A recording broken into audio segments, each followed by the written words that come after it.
اگر تمہاری یہ روش نہ بدلی تو بالآخر تمدن کی عمارت کی کوئی اینٹ بھی اپنے مقام پر قائم نہ رہ سکے گی، اس لیے کہ خدا نے آسمان و زمین کو ایک میزان پر قائم کیا ہے۔ اگر یہ میزان ایک پل کے لیے بھی مختل ہو جائے تو آسمان و زمین درہم برہم ہو جائیں۔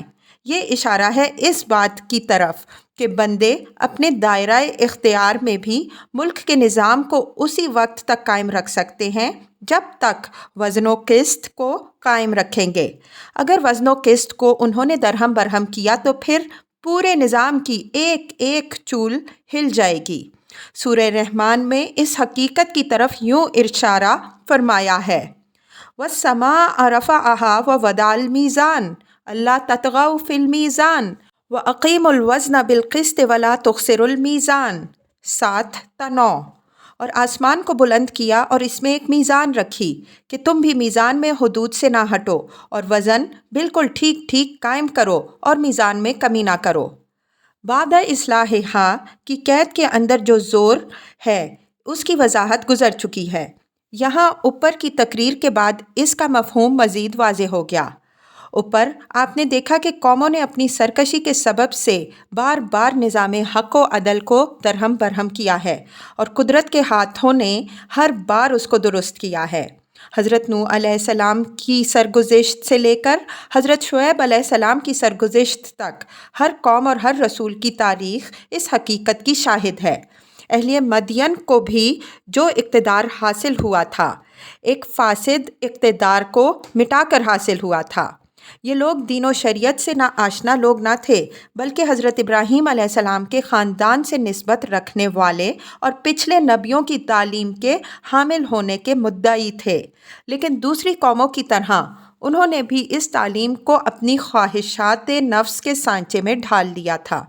چنانچہ اسی بنیاد پر حضرت شعیب علیہ السلام نے ان کو مخاطب کر کے فرمایا، ذالکم خیر لکم ان کنتم مؤمنین۔ اگر تمہیں ایمان کا دعویٰ ہے تو اس دعوے کی صداقت کے لیے ضروری ہے کہ اس فساد کی روش کو چھوڑ کر اصلاح کی وہ روش اختیار کرو جس کی دعوت میں دے رہا ہوں۔ یہی روش اس ایمان کا مقتضی ہے جس کے تم مدعی ہو۔ وَلَا تَقْعُدُوا بِكُلِّ صِرَاطٍ تُوعِدُونَ وَتَصُدُّونَ عَنْ سَبِيلِ اللَّهِ مَنْ آمَنَ بِهِ وَتَبْغُونَهَا عِوَجًا۔ یہ قوم کے سرکشوں کی ان سرگرمیوں کی طرف اشارہ ہے جو وہ حضرت شعیب علیہ السلام کے ساتھیوں کو ہراساں اور خوف زدہ کرنے اور ایمان کی راہ سے ہٹانے کے لیے اختیار کیے ہوئے تھے۔ معلوم ہوتا ہے جگہ جگہ ہر نکڑ پر گنڈے سرے راہ بیٹھ جاتے اور جہاں کوئی مسلمان مل جاتا اس کے در پہ آزار ہو جاتے، اس کو ڈراتے دھمکاتے کہ وہ حضرت شعیب علیہ السلام کا ساتھ اور ایمان کی راہ چھوڑ کر پھر ان کے طریقے پر آ جائے۔ تبغونہا عوجا کی وضاحت ہم دوسری جگہ کر چکے ہیں۔ خدا تک پہنچنے کی راہ توحید ہے۔ اس راہ میں کجی کرنے کے معنی اس کو شرک کی پگڈنڈیوں کی طرف موڑنے اور لوگوں کو توحید سے ہٹا کر گمراہی کے راستوں پر ڈالنے کے ہیں۔ وَاذْكُرُوا إِذْ كُنْتُمْ قَلِيلًا فَكَثَّرَكُمْ وَانظُرُوا كَيْفَ كَانَ عَاقِبَةُ الْمُفْسِدِينَ۔ پہلے جملے میں شکر کی دعوت اور دوسرے جملے میں کفران نعمت کے انجام کی طرف اشارہ ہے۔ مطلب یہ ہے کہ تم چھوٹے سے خاندان کی شکل میں اس علاقے میں آ کر بسے تھے، پھر خدا نے تم کو ایک طاقتور قوم بنا دیا۔ تمہاری تعداد کی کثرت کے ساتھ ساتھ تمہارے اسباب معیشت و تمدن بھی بڑھائے، یہاں تک کہ اسباب و وسائل کے اعتبار سے تم اس درجے کو پہنچ گئے جو آج تمہیں حاصل ہے۔ یہ سب اللہ کی دین ہے، اور اس کا فطری تقاضا یہ ہے کہ خدا کی شکر گزار بنو اور زندگی کی وہ روش اختیار کرو جو خدا کو پسند ہے، لیکن تم نے اس کے برخلاف کفران نعمت اور سرکشی کی راہ اختیار کی اور خدا کی زمین میں اس کی اصلاح کے بعد فساد مچا رہے ہو۔ تو مفسدین کے انجام کو نہ بھولو۔ تمہارے دائیں بائیں سمود اور قوم لوط کے آثار تباہی موجود ہیں، ان کے انجام سے سبق حاصل کرو۔ وَإِنْ كَانَ طَائِفَةٌ مِّنْكُمْ آمَنُوا بِالَّذِي أُرْسِلْتُ بِهِ وَطَائِفَةٌ لَّمْ يُؤْمِنُوا فَاصْبِرُوا حَتَّى يَحْكُمَ اللَّهُ بَيْنَنَا وَهُوَ خَيْرُ الْحَاكِمِينَ۔ اوپر مفسدین کے جس انجام سے ڈرایا ہے یہ اسی سے متعلق ایک شبہ کا ازالہ ہے۔ مطلب یہ ہے کہ مفسدین کا یہ انجام تو قطعی اور یقینی ہے۔ تمہیں جو مہلت مل رہی ہے اس سے یہ نہ سمجھو کہ میری بات جھوٹی ہے۔ خدا کے ہاں دیر ہے اندھیر نہیں۔ خدا نے اب تک جو تمہیں مہلت دے رکھی ہے اس کی وجہ یہ ہے کہ تم میں سے ایک گروہ میری بات پر ایمان لایا ہے۔ اللہ یہ چاہتا ہے کہ تم میں سے اور بھی جن کے اندر کچھ صلاحیت ہے وہ چھٹ کر علیحدہ ہو جائیں۔ بس ان کی خاطر تمہیں یہ مہلت مل رہی ہے۔ اس مہلت تک انتظار کرو، اس کے بعد خدا ہمارے اور تمہارے درمیان فیصلہ فرما دے گا اور وہ بہترین فیصلہ فرمانے والا ہے۔ یہ حضرت شعیب علیہ السلام نے ایک سنت الہی کی طرف اشارہ فرمایا ہے۔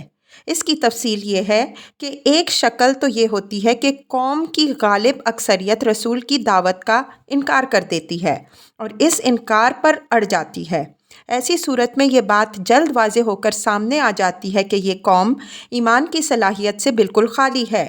پھر اس کے لازمی نتیجے کے طور پر اس پر عذاب بھی جلد آ جاتا ہے۔ دوسری صورت یہ ہوتی ہے کہ قوم کے اندر سے ایک گروہ ایمان لاتا ہے، دوسرا گروہ اس کی مخالفت کرتا ہے۔ یہ صورت اس بات کا قرینہ ہوتی ہے کہ اس قوم کے اندر کچھ صلاحیت موجود ہے۔ ہو سکتا ہے کہ اس کو مزید بلویا جائے تو اس کے اندر سے کچھ مزید مکھن نکلے۔ اللہ تعالیٰ چونکہ اپنے بندوں پر غایت درجہ مہربان اور قہر کرنے میں بہت دھیما ہے، اس وجہ سے وہ ایسی صورت میں قوم کو مہلت دیتا ہے یہاں تک کہ نبی اور صالحین اپنی پوری قوم کو اپنے حاج میں اچھی طرح پھٹک لیتے ہیں۔ اس عمل کے پورے ہو جانے کے بعد اللہ تعالیٰ اس قوم کا فیصلہ فرما دیتا ہے۔ اس آیت سے یہ اشارہ بھی نکلتا ہے کہ قوم کو یہ مہلت ان صالحین کی برکت سے ملتی ہے جو اس کے اندر سے رسول کی دعوت پر لبیک کہتے ہیں۔ فَاصْبِرُوا یہاں انتظار کے معنی میں ہے اور خیر الحاکمین میں اس بات کی طرف اشارہ ہے کہ بہرحال اس کا فیصلہ بالکل حق و عدل پر مبنی ہوگا اور ٹھیک اس وقت ہوگا جبکہ اس کو ہونا چاہیے۔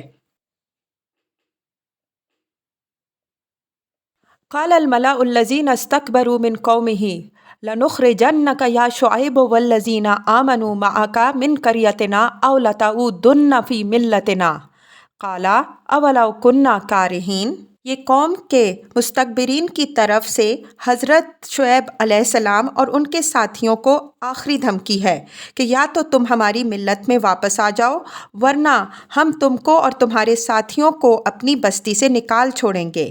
اس پر حضرت شعیب علیہ السلام نے فرمایا اولو کننا کارہین، یعنی کیا تم اپنی ملت میں لوٹنے پر ہماری خواہش اور ارادہ کے علی الرغم ہمیں مجبور کرو گے؟ حضرت شعیب علیہ السلام کے اس ارشاد سے یہ بات صاف نمایاں ہے کہ انہوں نے وطن سے نکالے جانے کی دھمکی کو تو یک قلم نظر انداز کر دیا، لیکن ان کی دوسری دھمکی کا نوٹس لیا اور اس کا جواب بڑے واضح اور قطعی لفظوں میں دیا، جس کی تفصیل آگے والی آیت میں ہے۔ قَدِ افْتَرَيْنَا عَلَى اللَّهِ كَذِبًا إِنْ عُدْنَا فِي مِلَّتِكُمْ بَعْدَ إِذْ نَجَّانَا اللَّهُ مِنْهَا۔ یہ بڑا ہی فیصلہ کن جواب ہے۔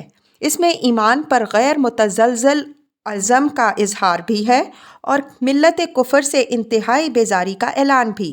حضرت شعیب علیہ السلام نے اول تو اس ملت کو افترا علی اللہ قرار دیا، گویا سراسر جھوٹ کا مجموعہ جس کو بالکل بے سند خدا کی طرف نسبت دی گئی ہے۔ دوسرے فرمایا کہ جب اللہ نے اپنے فضل و رحمت سے اس لعنت سے ہمیں نجات دی تو ہمارے لیے اس میں دوبارہ مبتلا ہونے کا کیا سوال ہے۔ یہ امر ملحوظ رہے کہ یہ جواب حضرت شعیب علیہ السلام اپنے ان ساتھیوں کی طرف سے بھی دے رہے ہیں جو حضرت شعیب علیہ السلام پر ایمان لانے سے پہلے قوم کی عام گمراہی میں مبتلا رہ چکے ہیں۔ اس وجہ سے انہوں نے اس کے بعد کہ اللہ نے ہمیں اس سے نجات دی کے الفاظ فرمائے، ورنہ جہاں تک حضرات انبیاء علیہم السلام کا تعلق ہے وہ بعثت سے پہلے بھی ہدایت فطرت پر ہوتے ہیں، ان کا دامن شرک سے کبھی آلودہ نہیں ہوتا۔ وما یکون لنا ان نعود فیہا الا ان یشاء اللہ ربنا۔ اس فقرے کے پہلے ٹکڑے میں اپنے عزم کا اظہار اور دوسرے میں تفویض اللہ ہے، اور یہی عزم اور تفویض توحید کی حقیقت ہے۔ ارشاد کا مدعا یہ ہے کہ جہاں تک ہمارا تعلق ہے، یہ صاف سن لو کہ اب تمہاری ملت میں واپس آنے کا کوئی امکان نہیں ہے، لیکن اللہ کی مشیت ہر چیز پر غالب ہے۔ اس کی آزمائشوں میں کامیاب اترنا اسی کی بخشی ہوئی توفیق پر منحصر ہے۔ یہ صرف اسی کو علم ہے کہ کس کے لیے کیا مقدر ہے اور کس کا انجام کیا ہونا ہے۔ وسع ربنا کل شیء علما، بس ہمارا بھروسہ صرف اللہ ہی پر ہے۔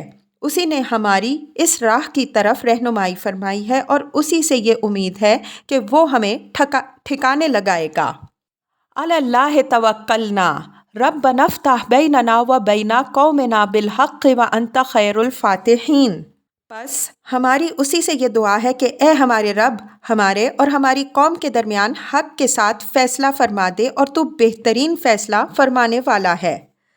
ربنا افتح بیننا و بین قومنا بالحق وانت خیر الفاتحین۔ بعینیہ یہی بات سیدنا ابراہیم علیہ السلام نے فرمائی تھی جو سورہ انعام میں گزر چکی ہے۔ قالت اتحاجونی فی اللہ وقد ہدان ولا اخاف ما تشرکون بہ الا ان یشاء ربی شیئا وسع ربی کل شیء علما۔ انعام 81۔ کیا تم اللہ کے بارے میں مجھ سے جھگڑتے ہو، اور حال یہ ہے کہ اس نے مجھے ہدایت بخشی، اور میں ان چیزوں سے نہیں ڈرتا جن کو تم خدا کا شریک ٹھہراتے ہو، مگر یہ کہ میرا رب ہی کوئی بات چاہے۔ میرے رب کا علم ہر چیز کو محیط ہے۔ وقال الملأ الذین کفروا من قومہ لئن اتبعتم شعیبا انکم اذا لخاسرون۔ حضرت شعیب علیہ السلام کے مذکورہ بالا فیصلہ کن جواب کے بعد اب ان سے تو ان متمردین کے لیے کچھ کہنے سننے کی گنجائش باقی نہیں رہی، لیکن چلتے چلاتے انہوں نے ایک آخری دھمکی ان غریب مسلمانوں کو اور سنا دی جو حضرت شعیب علیہ السلام پر ایمان لائے تھے کہ اگر تم لوگوں نے اس شخص کا ساتھ نہ چھوڑا تو یاد رکھو کہ بڑے ہی خسارے میں رہو گے۔ اس خسارے کی انہوں نے کوئی وضاحت نہیں کی، اس لیے کہ اس کے ابہام میں سب کچھ چھپا ہوا ہے، اور اس لفظ کے استعمال میں ہمدردی کی نمائش بھی ہے۔ مطلب یہ ہے کہ ہم نے تو نیک و بد تمہیں سمجھا دیا، لیکن اپنی بہبود کی یہ بات تمہاری سمجھ میں نہیں آ رہی تو اس کے نتائج خود بھگتو گے۔ فَأَخَذَتْهُمُ الرَّجْفَةُ فَأَصْبَحُوا فِي دَارِهِمْ جَاثِمِينَ۔ بعینیہ یہی آیت اوپر قوم صالح علیہ السلام کی سرگزشت میں بھی گزر چکی ہے۔ وہاں ہم نے ذکر کیا ہے کہ یہ مجرد عذاب کی تعبیر ہے۔ رہا یہ سوال کہ اس عذاب کی نوعیت کیا تھی، تو اس سوال کی وضاحت اس لفظ سے نہیں ہوتی۔ اس عذاب کی تعبیر سورہ ہود آیت 94 میں لفظ صیحہ سے کی گئی ہے، جس کے معنی ڈانٹ اور کڑک کے ہیں۔ پھر اسی کی تعبیر سورہ شعراء آیت 189 میں عذاب یوم الذلہ سے کی گئی ہے، جس سے معلوم ہوتا ہے کہ یہ عذاب دور سے دیکھنے میں غبار یا دھوئیں کے ایک ستون یا پہاڑ کی شکل میں نظر آیا۔ یہ قرینہ جیسا کہ ہم قوم لوط کی سرگزشت میں بیان کر چکے ہیں حاسب کے عذاب کا ہے۔ حاسب کے عذاب میں رجفہ، صیحہ اور ذلہ سب جمع ہو جاتے ہیں۔ اس کی تفصیل بھی اوپر گزر چکی ہے۔ قرآن کے ایک اور مقام سے بھی یہ اشارہ نکلتا ہے کہ ان پر قوم لوط ہی والا عذاب نازل ہوا تھا۔ سورہ ہود میں حضرت شعیب علیہ السلام کی زبان سے قوم کو مخاطب کر کے یہ دھمکی نقل ہوئی ہے، یا قومی لا یجرمنکم شقاقی ان یصیبکم مثل ما اصاب قوم نوح او قوم ہود او قوم صالح وما قوم لوط منکم ببعید۔ ہود 79۔ اے میری ہم قوموں، میری مخالفت تمہارے لیے کہیں اس بات کا باعث نہ بن جائے کہ تم پر بھی اسی طرح کا عذاب آ دھمکے جس طرح کا عذاب قوم نوح یا قوم ہود یا قوم صالح پر آیا، اور قوم لوط تو تم سے کچھ دور بھی نہیں۔ اس آیت کے آخری فقرے پر غور کیجئے تو اس سے اشارہ نکلتا ہے کہ یہ بھی اسی حاسب کی زد میں آئے جس کی زد میں ان سے پیش رو پڑوسی قوم لوط کے لوگ آئے تھے۔ الذین کذبوا شعیبا کأن لم یغنوا فیہا الذین کذبوا شعیبا کانوا ھم الخاسرین۔ یہ اس عذاب کا نتیجہ بیان ہوا ہے اور اس کے دونوں فقروں میں ان دونوں دھمکیوں کی طرف تلمیح ہے جو قوم شعیب علیہ السلام کے کفار نے حضرت شعیب علیہ السلام اور ان کے ساتھیوں کو دی تھی۔ انہوں نے دھمکی دی تھی کہ ہم تم کو اپنی بستی سے نکال کر چھوڑیں گے۔ اس کی طرف اشارہ کرتے ہوئے فرمایا کہ وہ خود اس دیار سے اس طرح مٹے گویا کہ ان دلوں میں کبھی تیل ہی نہ تھا۔ انہوں نے حضرت شعیب علیہ السلام کے ساتھیوں کو دھمکی دی تھی کہ اگر تم اس شخص کی پیروی سے دستکش نہ ہوئے تو بڑے خسارے میں پڑو گے۔ اس کی طرف اشارہ کرتے ہوئے فرمایا کہ جنہوں نے حضرت شعیب علیہ السلام کو جھٹلایا وہی خسارے میں پڑے۔ فَتَوَلَّ عَنْهُمْ وَقَالَ يَا قَوْمِ لَقَدْ أَبْلَغْتُكُمْ رِسَالَتِ رَبِّي۔ یہی آیت الفاظ کے معمولی فرق کے ساتھ اوپر قوم صالح علیہ السلام کی سرگزشت میں بھی گزر چکی ہے۔ ملاحظہ ہو آیت 79، وہاں ہم نے اس کے موقع و محل کی تفصیل سے وضاحت کی ہے۔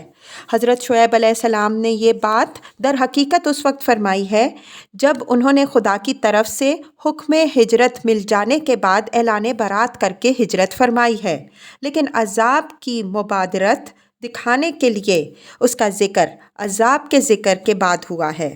اس اسلوب کی مثالیں قرآن میں ایک سے ایک بڑھ کر لطیف موجود ہیں جو پیچھے بھی گزر چکی ہیں اور آگے بھی آئیں گی۔ فَكَيْفَ آسَىٰ عَلَىٰ قَوْمٍ کافرین میں مجرد افسوس کی نفی نہیں بلکہ ہمدردانہ افسوس کی نفی ہے۔ مطلب یہ ہے کہ میں نے تمہیں خدا کا پیغام پہنچا دیا اور تمہاری خیر خواہی میں اپنے دن رات ایک کر دیے۔ اس سب کے باوجود بھی اگر تم اپنا بیڑا غرق کرنے پر تلے بیٹھے ہو تو اب میرے لیے تمہارے اس انجام پر ترس کھانے کا کیا موقع باقی رہا؟